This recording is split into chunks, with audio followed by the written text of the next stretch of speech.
Here we go.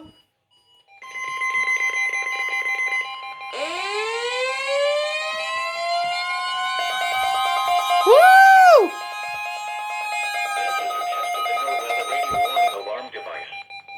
During potentially dangerous weather situations, specially built receivers are automatically activated to warn of the impending hazard.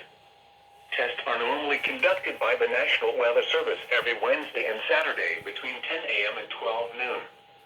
When there is a threat of severe weather in the area, the test is postponed until the first good weather day. Reception of this broadcast and the warning alarm will vary from place to place. This variability, normally more noticeable at greater distances from the transmitter, will occur even though you are using a good quality receiver in perfect working order.